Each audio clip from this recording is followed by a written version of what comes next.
नाशिकमध्ये बिबट्यांचा धुमाकूळ, सीसीटीव्हीमध्ये आढळले चक्क 3 बिबटे।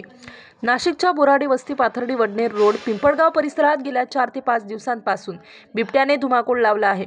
सोमनाथ बोराडे यांच्या बंगल्याबाहेरील सीसीटीव्हीमध्ये चक्क 1 नाही तर 3 बिबटे रेकी करताना दिसत आहेत। हे बिबटे गेल्या 3 ते 4 दिवसांपासून मध्यरात्री गावात फिरून दहशत निर्माण करीत आहेत।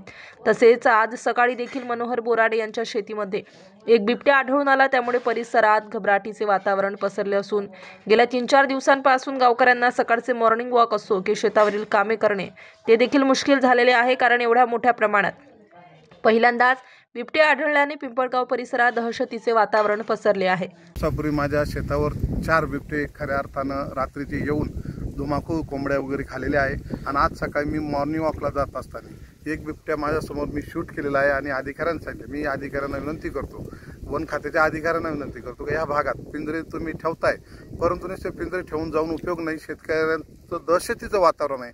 शेतकरी शेतावर यायला घाबरतोय, शेतीला पाणी द्यायला घाबरतो, दिवसा पाणी भरायला जावं तर लाईट नसते, रात्री यावं तर बिबट्या असं, अशा दुधामान स्थितीत शेतकरी आहे। आणि शेतकऱ्यांना जर असं होत असेल तर शेती करणं मुश्किल होईल, कारण जर असंच झालं तर उपजीविकेवर त्यांचा प्रश्न उभा राहील। मजूर मिळत नाही, सगळीच अडचणी आहे। बिबट्या हा आजकाल लहान मुलांवर हल्ला करतोय, कदाचित उद्या। स्टार न्यूज साठी मोहसिन पठाण, नाशिक।